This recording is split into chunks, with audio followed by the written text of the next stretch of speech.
and welcome to Mock the Week. I'm Dara O'Brien. Joining me this week are Andy Parsons, Susan Calman and Rob Beckett, Ramesh Ranganathan, Hugh Dennis and Hal Cruttenden.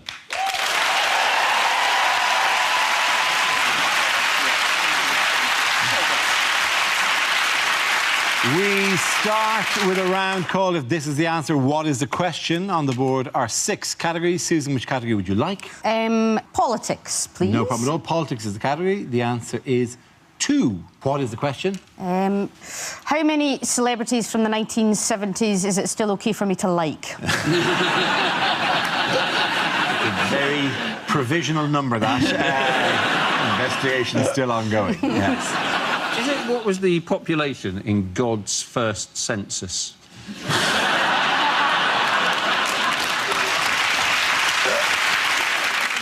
Is it the number of times Dolly Parton's face moved whilst she was... Hey. Are you loving the dolly here, you?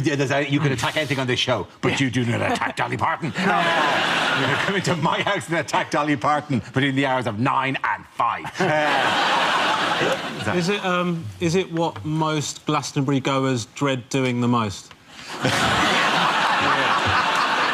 Is it the number of millibands it takes to ruin a party? Is it which number most looks like a man kneeling to vomit in a lavatory?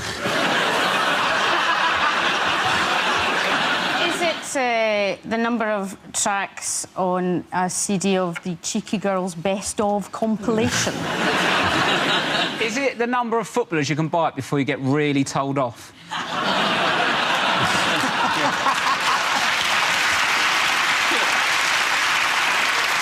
Is it if Jeremy Kyle and Jeremy Clarkson went into a room, how many people in that room would be pricks called Jeremy? Surely this is Desmond Tutu's middle name.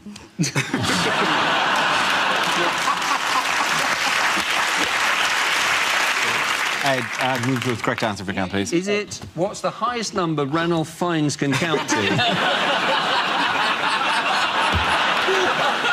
I wouldn't finish that one.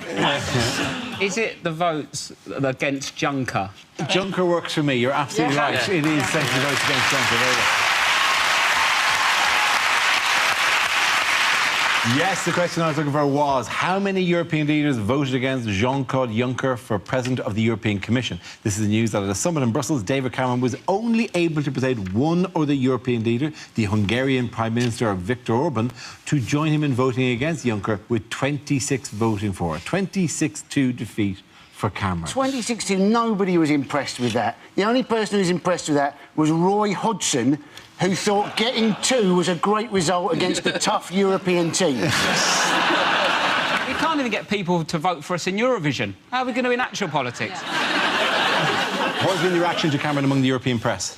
They call him the Wayne Rooney of the election thing, which is... And they didn't mean that in a good way. They didn't mean in a kind of a... No, they meant it because Wayne Rooney is also very much in favour of decentralisation from Brussels. Cameron's threat was that this will make it more likely that Britain will leave the EU. And there is a general ramping up, you can see, of anti-EU sentiment. Obviously, we saw it during the European elections. Only this week, the Daily Express ran this headline, this incredible... 150 new EU laws ruining Britain. You know, I mean, you just go, oh, my God, what are these laws that are ruining Britain? And they put a little box of 8 of the ones they thought they were most likely to ruin Britain. I'm just going to read a couple of them now, and you can just go, oh, my God, the country's got the bets. It's ruined now. One of them was, it will be illegal to ship a live dog, cat or ferret without a health certificate signed by a vet. That strikes at the very heart, which is what Britain is for me. The people's ability to bring their ferret just on a whim. Do you know what? Fit, little skinny thing. I'm going to bring you to see Europe, OK? Stop right away. Another one that's ruining Britain, these laws will set out the difference between fruit juice from concentrate and concentrated fruit juice. Now, that makes perfect sense. Fruit juice from concentrated is the thing you can drink. Concentrated fruit juice is the bit you have to put water to turn it into fruit juice from concentrate, right? It is about time this country learned the difference, because I'm sick of accidentally pouring Ribena and then staring at it going, have I diluted this enough? Oh, somebody's going to taste this. I'm not going to taste this. This could be death in a cup. Oh, no. Meanwhile, by the way, which Conservative campaign backfired this weekend? This was getting Eric Pickles to wear lycra. This was the campaign to try and see how many working-class Tory MPs they could find. Yes. And they could only find 14 out of 300 that they thought could be considered working class, which was slightly more than the Labour Party could manage. I'm working class and I'm a Tory. I'm Taurus. I'm Taurus. Sorry.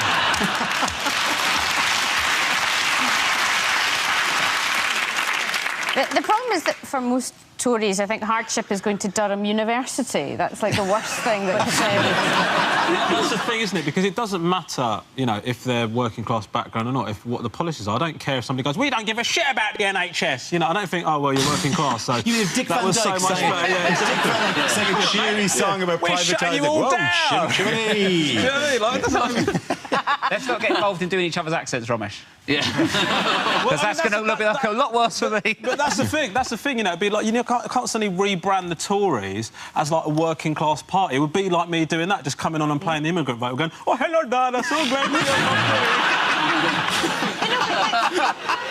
Thank you so much for having me on, I'm very grateful. You can't suddenly stop pulling that out. I don't know why you can't be doing that. Don't rock the No, it's boat, fine, right? But then I could do you, not literally, Rob. Don't get excited. Barking up the wrong tree, sweetie. I'm from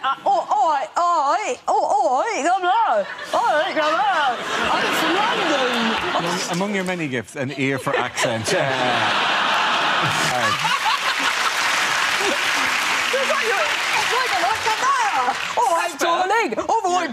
Why is it so slow? It's like I'm coming round from an operation. Oh, Mum, where's the bed? I'm extra large. When would it be better? I've got to get up that chimney. To me, Rob, that is exactly what you sound like. Is this you trying to make sure that a bit of tension on my team.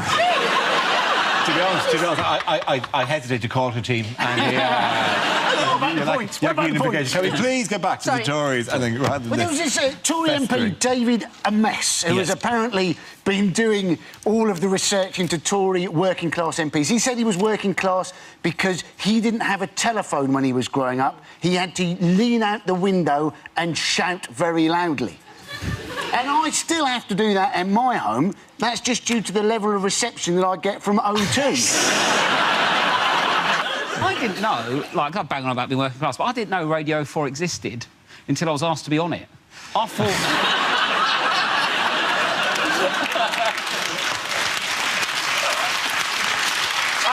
No, because I thought it was one of them new ones, like One Extra or the Asian Network or something like that. You know, when they put on the digital one. Do you know what's happening here, though? I didn't mean to be rude. You sound really lovely. It's almost... we're like opposites. It's like, you know, attract. We could end up together.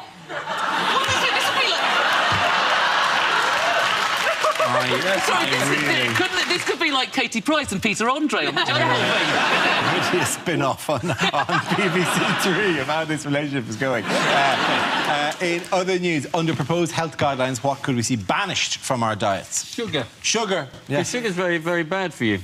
And there's a lot of sugar in fizzy drinks. Your daily requirement of sugar is in one single can of Coke. This was released, figures released by the Department of... You already know this. Who is the Minister of... Come on, do we have to keep telling you this stuff? Yeah. Just put it down. It is a fruit juice problem, isn't it? Because fruit juice apparently contains as much sugar as fizzy drink. So, in which case, the man from Del Monte, he'd say, oh, shit. I'm just thinking that I always knew OJ was a killer. Thank you. Thank you. Thank you. I'm just going to stop my stopwatch on that at 14 years. But what I love about that is how you could put that straight on Dave. The problem with just drinking water is it just tastes like your mouth, doesn't it? I don't want to taste my mouth. They want to ban fizzy drink. I don't know how they're going to come into my house and stop me doing it, but I think if they ban it and make me drink water, then the opposite should apply. And when I go swimming, I should be allowed to swim in, like, Fanta. The thing is that they give you all these warnings, but, like, I can't, you know, I just ignore it because the warnings aren't strong enough. Like, I can't stop smoking, for example. You know, like, they tell you all these bad things, like heart disease, lung disease, I can't stop. Like, they could tell me, like, they were going to take my children away if I didn't stop smoking. I'd, like, cut down to 10. 20% of kids, they reckon now, are obese by the time they leave junior school aged 11. So somebody needs to tell them that big school is just a name. It's not a description they have to live up to. It's the language they use. It's a paper thing, isn't it? Because the headline that I saw said that the government have declared war on sugar. It's not really a war, is it? Nobody's gone, well, this morning we wrote to Tate and Lyle. No response has been forthcoming. I'm afraid to tell you from this moment, we are at war with sugar. There is no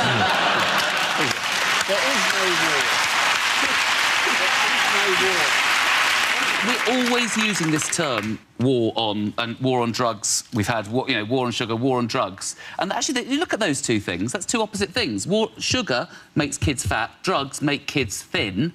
Maybe there's some middle ground. In a family situation, smack can be a punishment and a reward. OK, at the end of that round, the points go to Rob Cheese and Andy. Now we play a round called Gag of Thrones. This game involves Rob and Hal, so if you could make your way to the performance area, please. This round is a stand-up challenge. I launched a wheel of news, and whoever chooses to stop one of our performers must step forward and talk about that subject. OK, here we go. Let's spin the wheel. First topic is holidays. Who wants to come in that? Okay. Rob. I love an holiday. I'm terrible at the languages, though, when I go away. Do you know what I mean? I still say jalapeno. I know it's jalapeno, but I don't speak English properly. I don't want to start having a go at Mexican. Do you know what I mean? I like getting on the plane. The plane's fine. I still love the little symbol that says no smoking. I was like, why have they still got that there? When was the last time we saw someone trying to smoke on a plane? They might as well have no barbecues up there. I've never seen anyone on a plane like, sorry, sir, no smoking. Since when? I get worried on a plane with a little ashtray. I think, how old's this plane? I went to Barcelona recently with the in-laws and my girlfriend. They're a bit posh and stuff. They go out for dinner and I've got a bit of a basic palate. They're all eating like weird food. They went, oh, Rob, do you want some cured meats? I was like, depends what was wrong with it in the first place. I don't do paella either. It's just busy rice, isn't it? It's a special fried rice that's got well out of hand.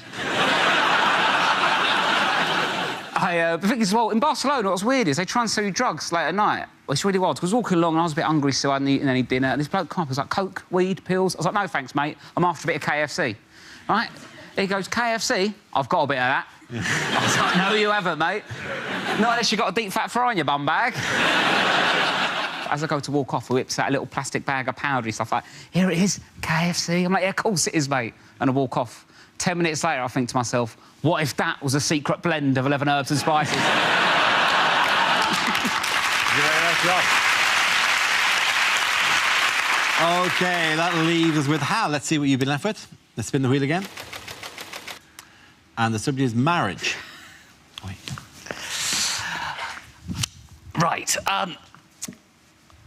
I have been married 14 years. I know, I look too young. People say silly things when you've been married a certain amount of time. If you say, oh, you've been married 14 years, people say things like, oh, you get less for murder. You don't. I've checked. Why do people compare marriage to prison as well? There's far more sex in prison, isn't there?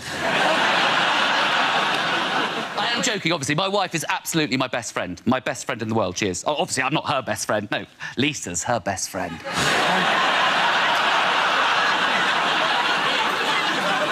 But we've got 2 children as well, 2 girls, thank God, because I'd be rubbish with boys. Wouldn't I? I'd be right. Imagine a little boy coming home from school saying, Daddy, Billy Smith says I've got to bring £2 to school every day, or else I'm going to get a kicking. I'm like, look, calm down. Ask Billy if we can set up some sort of direct debit, whatever's easiest for him. But my daughters worry about me. I know that's wrong. My oldest daughter, she came up to me when she was about 8, she did this, and this is absolutely true, came up to me very seriously and said, Daddy, Are you gay? My mum was always convinced I was gay. I was to bring my wife and kids over to dinner. My mum would be going, "Oh, still living in denial." Shut up, Mum. When I was 16, I brought my first proper girlfriend home, and I said to my mum, "Can she stay over in my room?" My mum was like, "OK." But don't stay up all night talking about boys. OK, very good. Point to Hal there. Well done. Thank you very much. You're awfully. Come and sit down. Our next round is called Picture of the Week. I show the panel a topical image and ask them to tell me what's happening. So, what's going on here? Is it from the Uruguayan Daily News?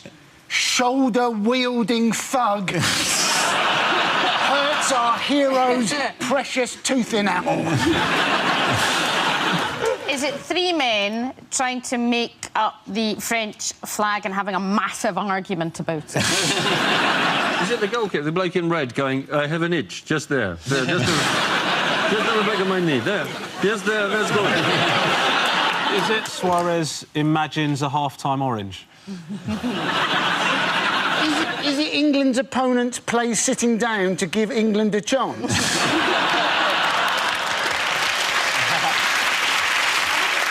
And you know it actually is. Is it the Luis Suarez bite? Of course it is, absolutely. Thank you very much, Rob Beckett. Yes, of course, it's Luis Suarez, who has been banned from all football-related activity for 4 months after FIFA found him guilty of biting Italian opponent Giorgio Chiellini. That's all. That's collecting stickers. That's doing keepy uppy. If he goes online to play FIFA, it'll go no. And it'll just stop him. Nothing. Nothing. He gets out of the team photo, he gets out of training. So basically, if you bite people, you get out of doing stuff. So if I bit my mother-in-law, can I get out of that christening on Sunday? I can imagine so. So his argument in his defence was, I lost my balance, falling on top of my opponent, hitting my face against him. It was at that point in which my penis entered the vacuum cleaner. Why I'm in yours as well. in this accident and emergency room. I thought it was quite erotic because it was just... It was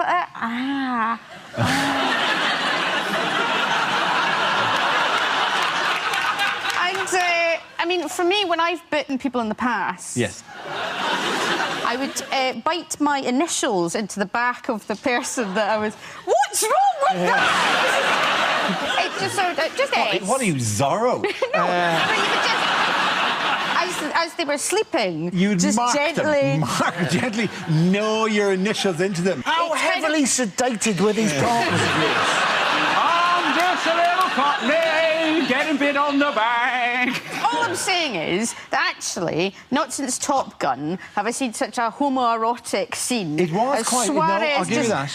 Because he came from nowhere and then came in and he didn't quite nuzzle the man, it has to be said. He's doing nothing for people with big teeth, is he? I think you've got lovely teeth. You have though. lovely teeth. Thanks. Yeah. But when you was at school and you had big teeth, people were like, "Oh, you're going to bite me." But now, yeah.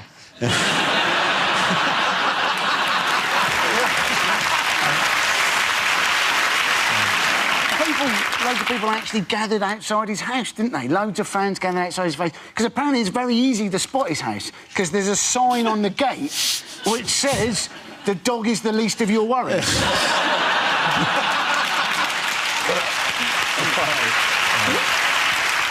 If he's not allowed to take part in any football-related activity, he could actually just come and play for England, couldn't he? Did you see that the Uruguayan head of state, he came out, didn't he, in support of That was Suarez? embarrassing, yeah. What did he say? He said FIFA are a bunch of old bastards. That's interesting for a head of state, isn't it? You wouldn't expect the Queen to come out and go, "Well, Sepp Blatter, what a tosser he is." He looked over from the balcony going, "Wanker!" What sort of reception did the England players get on their return? Nothing. Yeah, nothing. Got one man and a dog turned up. The crowds turned out. This is at the airport where the England players... It's not that surprising that nobody showed up. The England team spent almost as long in baggage reclaim as they did in the group stages. She's not even a fan, that one. She's the official who looks for illegally shipped ferrets. I got quoted in The Sun during the week because I tweeted midway through, I think it was South Korea's last group game, because I was just sick of every time we just cut to another unfeasibly glamorous people who've clearly been put in by FIFA to create this image of, yeah, come to FIFA World Cup events. It's where fun people hang out. Rather than what football matches properly are, which is fat blokes from Newcastle stripped to their waist in December going, oh! And the amount of people who got really angry at me for taking our women away. So basically, you irritated loads of people last week, and now you're mentioning it again so as you can irritate them one more time. It was quite funny to watch them get angry about it. What annoys me is when it's like a penalty shootout and then they focus in on the crowd and they're all worried. Oh, my God, we can go to the World Cup. And then go, big screen! It's just an amazing clip of the linesman. Have you seen that? No. It's on the internet where the linesman, he's on the big screen, he's got his hat kind like that, and then you see him just look like that, and he goes... He's all laughing. The thing is, it just adds a pressure that you... I don't know how everyone else watches the football, but I enjoy the football immensely, and especially when, you know, all day, and you just make yourself comfortable, so it's pants and vest, it's a die-hard outfit, and you dress like John McClane. You've got several tubs of Pringles, so you can alternate between them, because I can fit my whole fist in a Pringles. And... so you're there, you've got crisps on you, the cat's licking off your face, and you're just lying. And then on the screen there's this beautiful Brazilian woman like, ooh, and you're like, fuck you, just fuck you. I agree. I entirely agree. It also it creates a false impression. And also, one of the joys of watching sport, all sport, is half that room are really unhappy. I want to see the unhappy one. Show me the child whose face got painted, now crying it off. I want to watch in sport. Not like, hey, we're so beautiful. That's what I tune in. Right, and you're the tearful scouser. That's football. The FIFA where they're like, oh, junk, junk, junk, junk, junk. No, that's not football. That's not sport at all. At the end of that round, the points go to Rob, Susan and Andy. Now we come to scenes we'd like to see. So if everyone can make their way to the performance area, please. I read out this week's topics and then we'll see what our panelists can come up with. The first subject tonight is things a sports commentator would never say. Apologies, the sport you're watching is apparently squash, and not, as I said earlier, tennis in prison.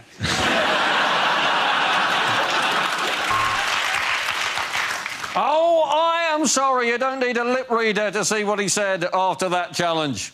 He said, fuck off.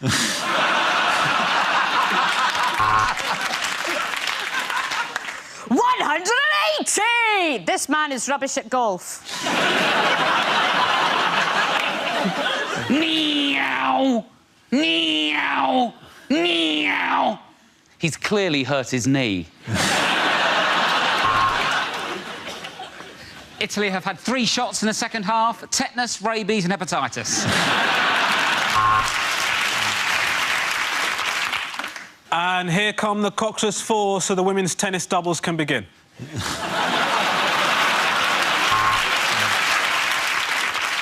And as we wait for the final of the butterfly, it's hard to believe that just yesterday all these competitors were still caterpillars.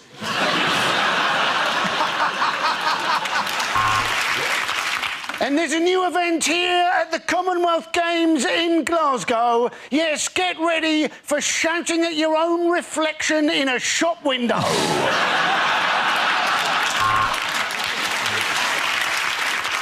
Wow, unbelievable service. 3 full bars on T-Mobile.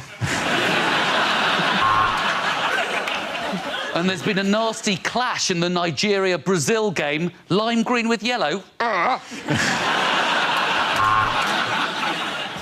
For those of you who want to watch the equestrian events, get your butler to press the red button now. Welcome to the Nazi Pro-Am golf tournament. Hitler, as usual, is in the bunker.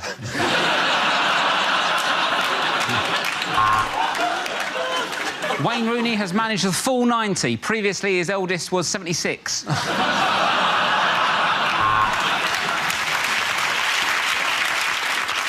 And And the Queen takes the bishop. This is turning out to be quite the royal wedding.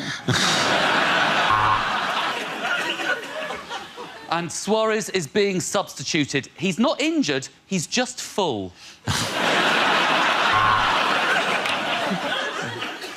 What an incredible backhand there from the Qatari president. All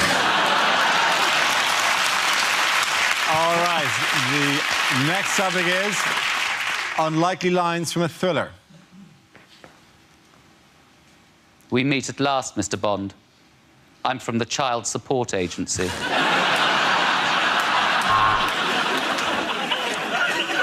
I will look for you. I will find you. And when I do, you count to 10 and try and find me.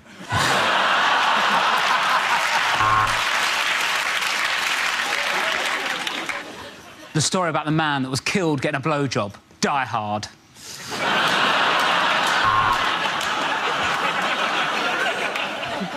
I have your wife. And unless you give me $15 million, I will give her back to you.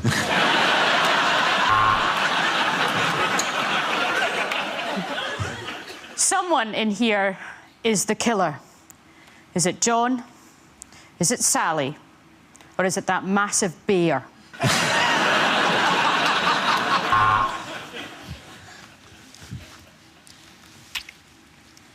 Yeah, it's definitely semen.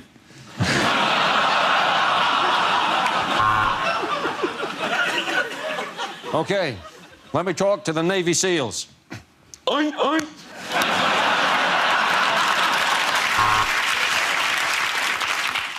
They were strangers on a train, and they remained that way because they were British.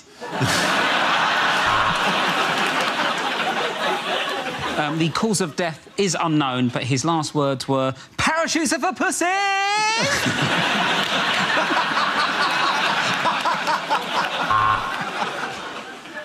There's a mole in our organisation. Toad, Ratty, Badger. Any idea who it might be? You are too late.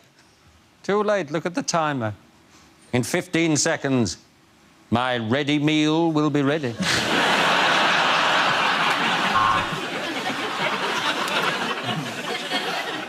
Say hello to my little friend, Alan. Hello. The truth! You can't handle the truth! So thank you for signing up to the Mail Online websites.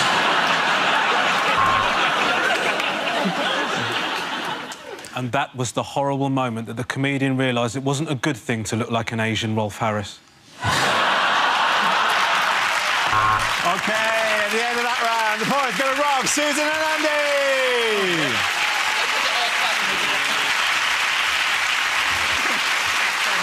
That's the end of the show. This week's winners are Andy Parsons, Susan Calvin and Rob Beckett. Commiserations to Ramesh Ranganathan, Hugh Dennis and Hal Crittenden. Thanks for watching. I'm Dara Breen. Good night.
Welcome to Mock the Week. I'm Dara Breen. Joining me this week are Andy Parsons, Tiff Stevenson and Joshua Whitcomb, Ramesh Ranganathan, Hugh Dennis and Gary Delaney.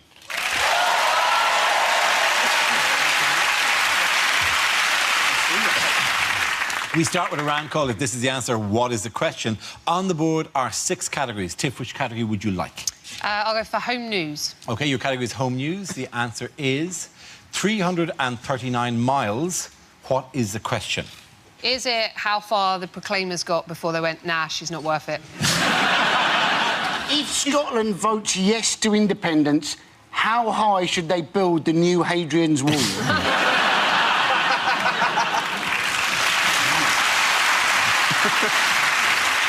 Is it what distance from a roundabout is too soon to slow down?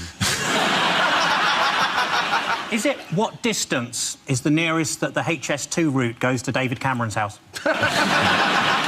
Is it if you turn on Grindr in Russia, where is your closest match? What's the distance between Bjork and reality? Is it how long can a lorry driver go without needing a shit? That's an average. That's an average. That's not just a start. He's not like a microwave oven. Doesn't go ding. Is it how far you have to walk to complete a full circuit of IKEA? Is it if you travel 340 miles by megabus, for how long are you regretting that decision? Hey, I run a very good bus company. I won't hear a word of that. Is it how much closer has the Islamic Caliphate got in the last 5 minutes? That was satirical. It simply didn't work. Because the reason it didn't work is because you're sitting next to somebody who looks so much like he could be a Muslim. People are nervous. I'm not sure. I should have laughed, then you guys would have been all right. Is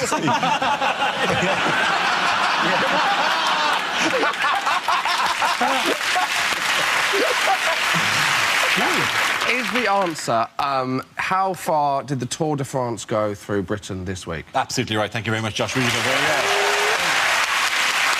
Yes. The question I was looking for was, what's the total distance of the 3 British stages of this year's Tour de France, which began in Yorkshire at the weekend? Did you watch it? Did you watch it? Exciting. Yeah. I enjoyed coming through London. I thought that was to show British cycling its best, they should probably have, when they got to central London, had to get a Boris bike. It's a bit strange, isn't it, that they've now gone to France. So the 4th stage is in France, and they've gone to France, and they've gone by train or ferry. When the obvious answer is send them across the channel on a pedalo. It's exciting, because it was in Yorkshire, but it still wasn't very Yorkshire. There was part of me that was hoping on the final descent they'd be overtaken by the guy from Last of the Summer Wine in a bath. I was playing the Hovis music. Yeah. He's a very happy Yorkshire, wasn't it? I mean, that's something a lot of people's traditional view of Yorkshire, you know, that they would have all sat and watched it go past and then gone, yeah. A nice clash of cultures, though, isn't it? I like the idea of Yorkshire people with French people, and we're hoping for, like, a big romance to bloom, where I've got a Yorkshire woman chatting up a French cyclist. Hey up, love, voulez-vous coucher avec moi ce soir? That would be amazing. Pet. Basically, wasn't it? It was York down to Sheffield, then it was bus to Cambridge, then cycle to London. A very familiar journey if you've ever tried to catch a train on a Sunday. What I like about it is they've sort of given French names to stuff, but then you still have, like, Yorkshire bits in. Do you know what I mean? Like, you've got, like, the Buttertubs Pass has become Côte de Buttertubs. Like, it's quality. It's like when you hear, like, when I hear my family sort of speaking in their mother tongue, you sort of... We talk, and then you have to throw in an English word, like, "En la madre, yo pretty much nalla, nalla, enakavanga, King's Cross St Pancras." You think, you know, they did change all the names into French to get publicity, so all the pubs changed names, didn't they? All the pubs throughout Yorkshire changed that, and you just into French. And you think, how cross was the manager of Pret-a-Manger in Harrogate?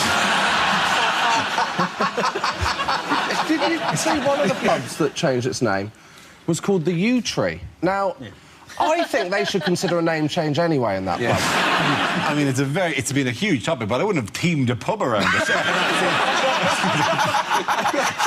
I mean, Planet Hollywood was an unpleasant visit at the best of times, but the Yew Tree is a genuine... What family fun at the Yew Tree? I don't think so. I just like the fact that you got to see somebody on a bike with a drug problem who hadn't just stolen my mobile phone. Watching the BBC coverage on that first day, though, they described... They said, oh, there's 2.5 million people out in Yorkshire, and they described in many areas that the crowds were dense. Now, I thought that was unnecessary and somewhat regionalist myself. Well, I watched the coverage of it coming into London, and although, you know, it stopped being in Yorkshire, but the commentator was incredibly Yorkshire, because he went, when they were commentating and looking at the different places in London they could see, and the bloke went, "There's the Shard. The Shard was finished just in time for the Olympic Games. You can go right to the top of the Shard. It's very expensive in my..." If you're an avid fan of the Tour de France, as I am, as they go on, there's always a helicopter shot to break up just the shots of the cyclists of whatever local chateaus there are, like whatever, which they sort of did a version of. But there's one shot of Trafalgar Square, and the camera of the helicopter slowly rotating around Nelson's column, and you're going, I would like to hear the French commentary. Nobody knows who this man is.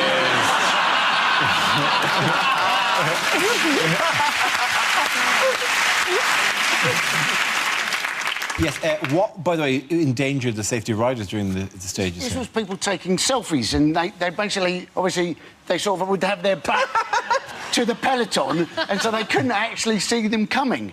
And you think it's just a new form of natural selection, basically, isn't it?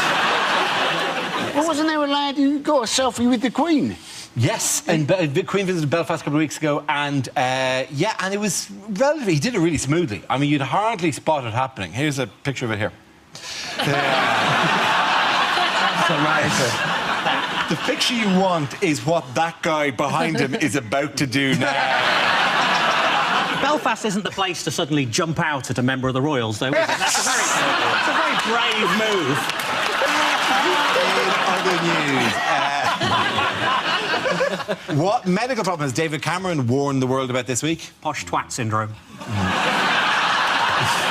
This is superbugs that are resistant to the current crop of antibiotics, isn't it? Yes, yeah. Resistant in a proper medical sense, rather than resistant to kind of oh, I'm not fond of it. Apparently the reason bacteria have got so much worse is that all the good bacteria have been put into yoghurt.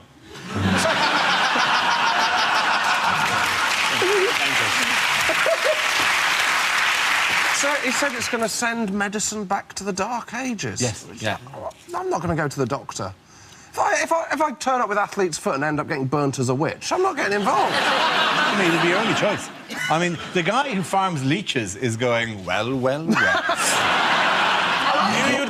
You've all come crawling back now, haven't you, with your infections and whatnot? He has had probably quite a bad few years, the guy that farms leeches, darling. It's been a rough 300 years or so since the madness of George III.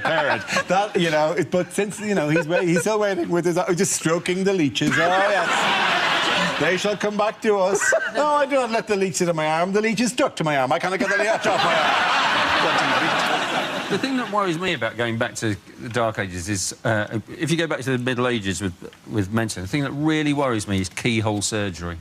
Have you seen the size of a medieval keyhole? The thing is, I think everybody's known this, haven't they? Like that doctors prescribe antibiotics like too much. Like every time you go to the doctor, like I feel fluey, antibiotics. My leg hurts. My leg hurts, antibiotics. I think that I'm developing a bacteria that's resistant to antibiotics. Tell you what, if I'd done that impression, it would have got a lot different reaction. It would have been fine, because it would have gone...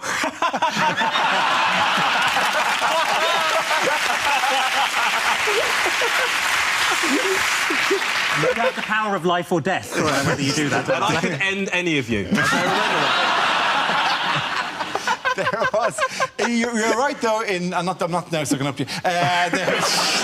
He's right, this is not a new thing. The timing of Cameron getting on board does feel a bit like he did I've got a press conference and all hands shoot up and goes, what about Coulson? What about Coulson? What about Coulson? And Cameron went, Coulson? People are dying, people. He brought it up, didn't he? He said he brought up antibiotic-resistant superbugs at the last G7 meeting, and apparently Vladimir Putin was very interested in buying some. So... how has the scientist in America been putting the world at risk? Oh, now, he's kind of mutated a strain of bird flu, hasn't he? Yes, he has, yes. To make it it's transmissible now between bird and human. It's a thing we've tried to avoid. No, it's not. It's not transmissible between bird and human. It's transmissible between duck and ferret. That's a pub in Yorkshire. It is, yeah. I'm concerned this man has never seen a zombie film, because this is how they all start. They all begin with this. They all begin with this, yeah. Didn't they compare it to a film, though? There's Contagion. Actually, it was in one of the papers, and an example, they give two historical examples of a viral infection. There was Spanish flu, which killed 57 million, and the film Contagion, in which 26 million people died. And you're going, no, the film Contagion, nobody actually died. That didn't happen. That was all fictional. You might as well say it uses a laser similar to the one used in the Death Star, which blew up the planet all the way. If they wanted to compare it to a film that brought suffering to millions, they should have compared it to that one about Princess Monaco of Kent. No, is that her name? Princess Monaco. I don't know her fucking name. I just know it was a terrible film. Princess Grace of Monaco. Princess Monaco of Kent.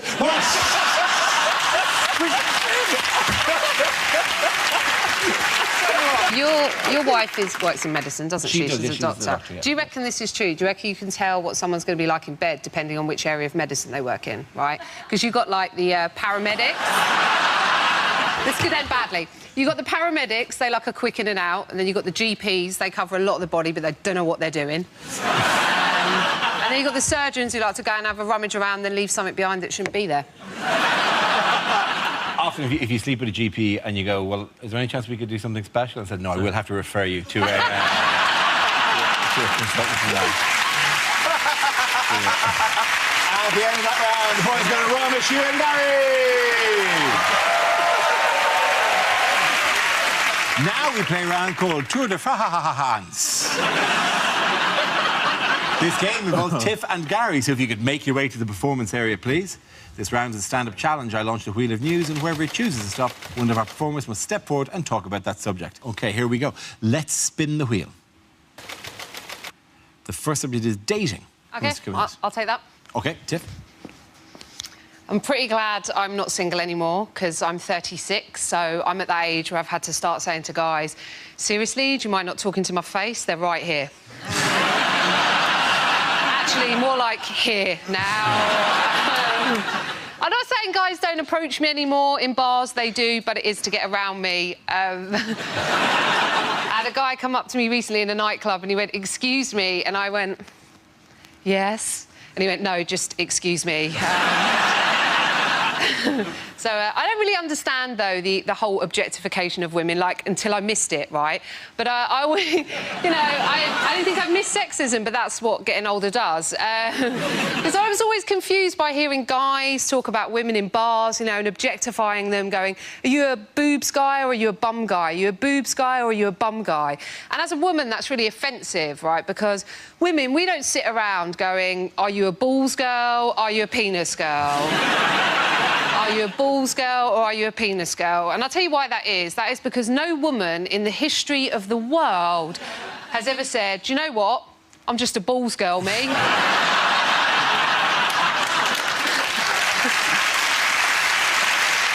Just really love a pair of balls. I just love a pair of balls. I like how they're dry and clammy at the same time.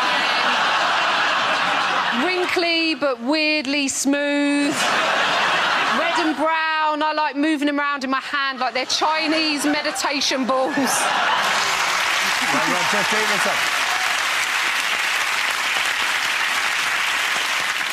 OK, that leaves us with Gary. Let's see what you've been left with. Let's spin the wheel. And the topic is health. The doctor told me to lose some weight. I said, how? He said, don't eat anything fatty. I said, what, pies, chips, that kind of thing? He said, no, just don't eat anything fatty.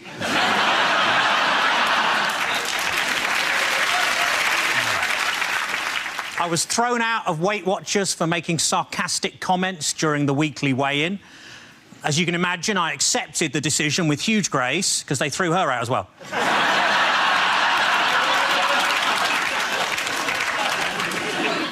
Sheriff Dyslexic Society was recently given an OBE. He said, what's the point? I can't play the bloody thing.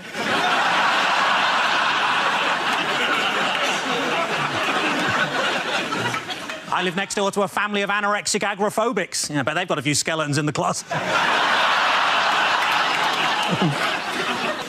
friend of mine's been suffering from paranoid delusions and now he thinks he's a chocolate orange. I worry he's going to be sectioned. Poor Terry. I thought PPI was just something you could get if you didn't wear goggles at the swimming baths.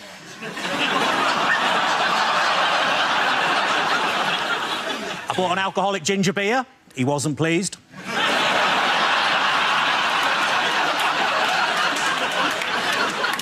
I once met a girl who confused a tube of KY jelly with superglue. I asked how it happened, but sadly her lips were sealed. Thank you. Very good. Well done to both of you. Points there for Tiffany Stapleton. Come back to Dan.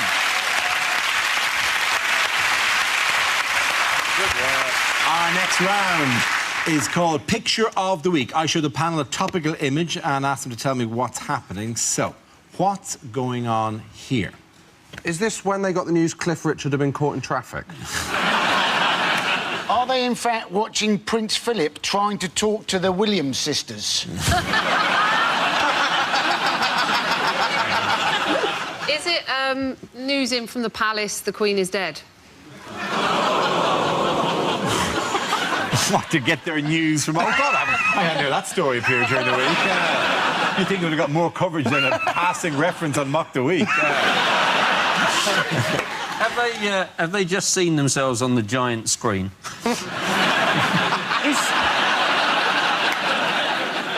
Have Kate and Wills hired private detectives to spy on each other?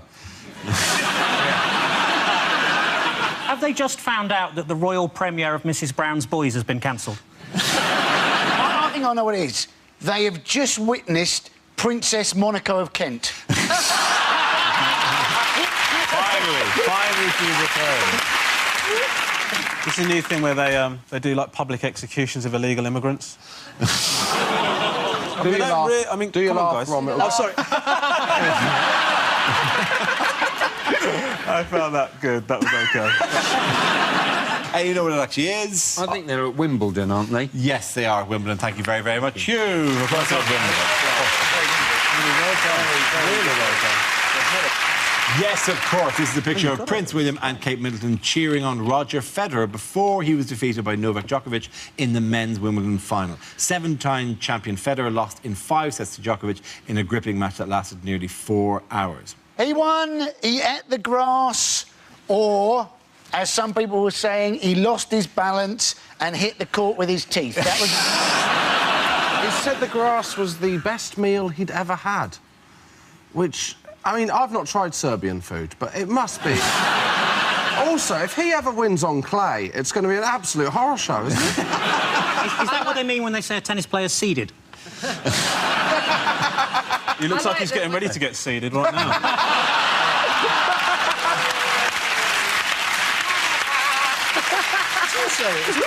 It's pretty dangerous with Boris Becker there and the crowd shouting Roger, Roger. It's kind of dangerous.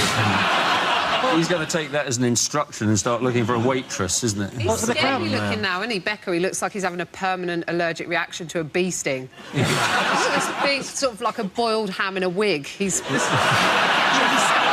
was lucky they finished when they did, because, I mean, the smell of burning in the players' box. People going, we've got to get Boris out of the sunshine. Either that or brush him with a bit of egg. We've got to do something. I like how after he won, he dedicated the prize to his future wife and future baby, and all the audience went, "Oh, that's so sweet," apart from his current wife and current baby. It was obviously sad that Murray got knocked out in the quarter-final. He was effing and blinding, wasn't he? You know, 5 minutes before the bloody game, and people were saying they were shocked by him. But let's face it, a Scotsman walking around talking to themselves, shouting expletives to nobody in particular, it's not really that much of a shock, is it? With Murray, there's always that thing, there's always that sort of age-old joke where when he's winning he's British and when he's losing he's Scottish. And this time he got battered, and you can't get more Scottish than that.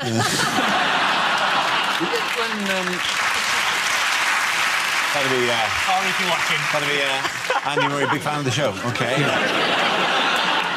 What was special with the women's final this year? It was short. It was quite Weird, brief. isn't it? Because it's normally the men that are quicker.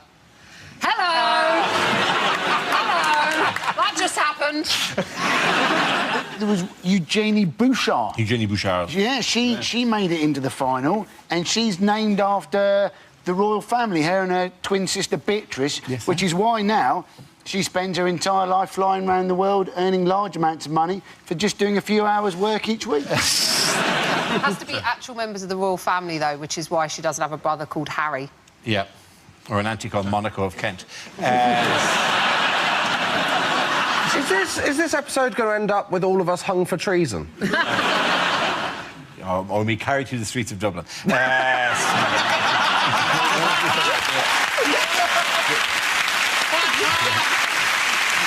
In other news, what did French police recently lose at Marseille Airport? A giant Toblerone. This is fantastic. They did. They were doing a security test, weren't they, where they got sniffer dogs to find explosives, Semtex, that they had hidden, and the dogs couldn't find the explosives, and then the policeman who'd hidden the explosives couldn't remember where they'd hidden them.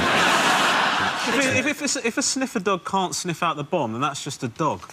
I think probably that is a tough thing to turn to a dog and like take the badge off a dog. You're just demoted to a dog. You're off the force.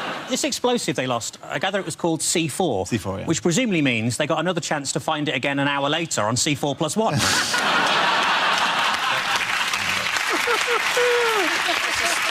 I suspect the problem, honestly, with the sniffer dog was that it had been sniffing drugs all afternoon, couldn't remember what explosives smelt like. You know? I'm supposed to be looking for some C4, man, but I am off my tits, bruv, I tell ya. This has been the best day ever. Do you want a screenplay? Yeah, it's about a dog. It's about a dog who's a sniffer dog and has lots of adventures. Oh, it's really good. I worked on it for a long time, actually. It's like amazing. We should do this more. We should do this more. This is great. Apparently, that's what it's like. OK, at the end of that round, the points go to Josh, Tiff and Andy.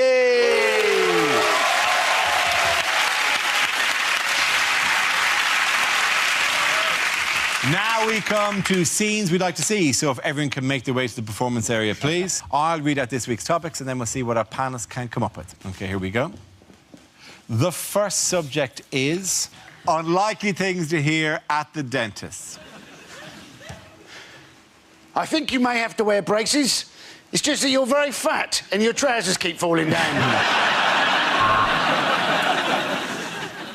I'm just a bit surprised, at all. When I said spit it out, I wasn't expecting you to say you were shagging my wife.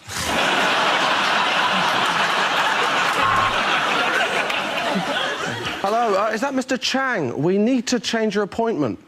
No, we can do 2:15 or 2:45.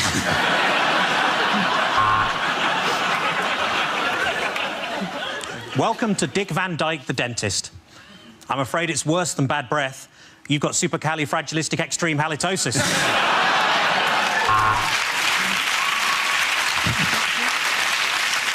I wouldn't say that your root canal is in a bad way, but I've just found a shopping trolley in it.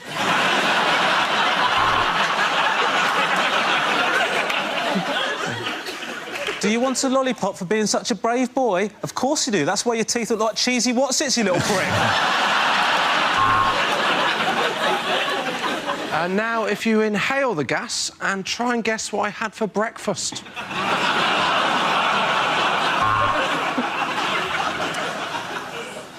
Yep, you're right. They are false. Had a good feel while she was unconscious.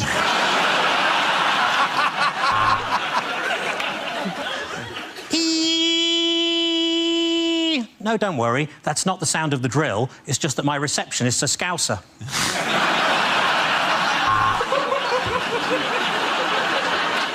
The dental hygienist will see you soon. She's just going for a shit.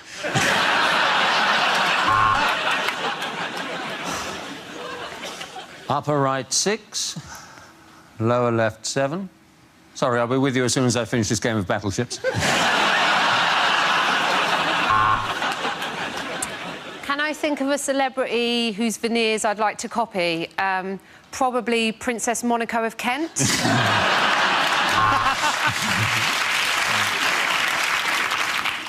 Why do I want a crown? Well, I'm Princess Monaco of Kent.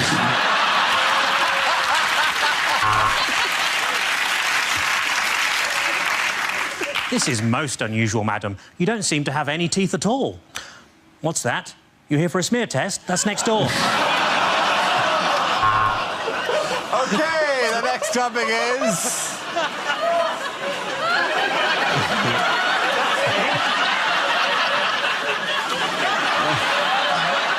The next topic is unlikely lines from a children's book. And Sleeping Beauty slept for 100 nights. In fairness, it had been a massive bender. Ah, Black Beauty, she said. I'm glad I bought you rather than the rampant rabbit.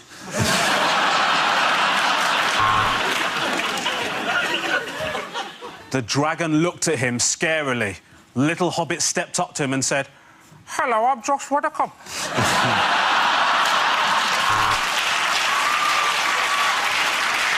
I'm not doing the laugh. I'm not doing the laugh. What big eyes you have, Grandma, said Little Red Riding Hood. Yes, said Grandma. I'm off my tits on methamphetamine.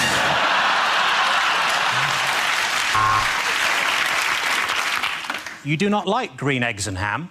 Well, tough. This is a Weatherspoons. Mr. Toad, Ratty and Badger all went on an adventure in the motor car. Then Mr. Toad accidentally said something racist on camera and was on his final warning from the BBC. I bet you wish you were like me. I fall over all the time and I never hurt myself, said Mr. Bounce. Oh, fuck off, said Mark Cavendish.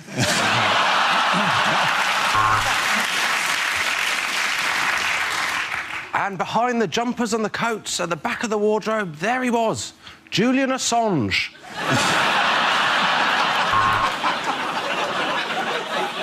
I'll huff and I'll puff and I'll blow you for £5.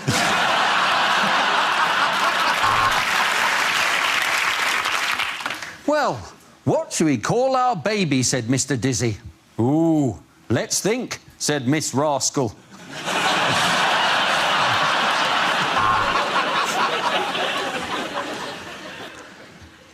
Spot wondered why he'd been placed into the sack with the brick.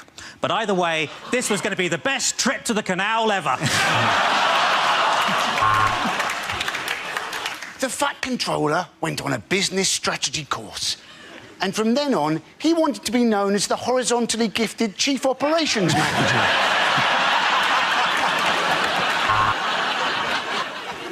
Well, Cinderella, she said, I'm your fairy princess, Princess Monaco of Kent.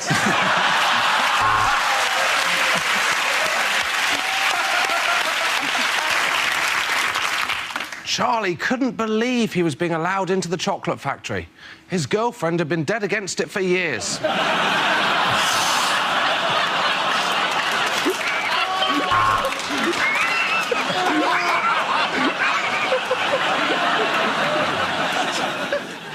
It was maybe because Mr. Tickle could reach around doorways and through windows that he came to the attention of Operation Yewtree. And then you just have to try and pay your mortgage off before you die. Good night, son. At the end of that round, the point's going to Robert, Hugh and Gary.